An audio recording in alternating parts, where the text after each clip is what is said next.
ക്രിസ്തുവിന്റെ ജനനത്തിന്റെ 2025 വർഷങ്ങൾ ആഘോഷിക്കുന്ന ജൂബിലി വേളയിൽ ലോകത്തിലെ ദേവാലയങ്ങളുടെ എല്ലാം മാതൃദേവാലയമായ റോമിലെ വിശുദ്ധ ജോൺ ലാറ്ററൻ ബസലിക്കയിലെയും റോമിലെ 4 ബസലിക്കകളിലൊന്നായ വിശുദ്ധ പൗലോസിന്റെ ദേവാലയത്തിലും വിശുദ്ധ വാതിൽ തീർത്ഥാടകർക്കായി തുറന്നു.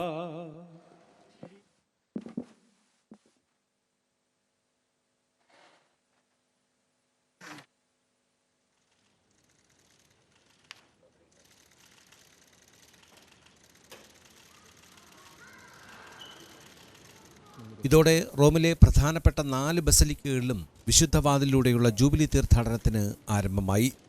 വിശുദ്ധ ജോൺ ലാറ്ററൻ ബസലിക്കയിൽ റോമൻ രൂപതയുടെ വികാരി ജനറലും ജോൺ ലാറ്ററൻ ബസലിക്കയുടെ ആർച്ച് പ്രീസ്റ്റുമായ കർദിനാൾ ബാൽദാസരെ റെയ്നിയും വിശുദ്ധ പൗലൂസിന്റെ ബസലിക്കയിൽ കർദിനാൾ ജെയിംസ് മാക്കൽ ഹാർവിയും വിശുദ്ധ വാതിൽ തുറന്ന് തിരുക്കർമ്മങ്ങളിൽ മുഖ്യ കാർമ്മികത്വം വഹിച്ചു.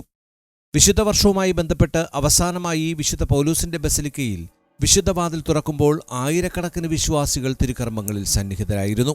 വിശ്വാസ ജീവിതത്തിൽ പാദമുറപ്പിച്ചുകൊണ്ട് ആത്മീയ തീർത്ഥാടനം നടത്തുവാൻ ഈ ജൂബിലി അവസരമൊരുക്കട്ടെ എന്ന് കർദിനാൾ പറഞ്ഞു.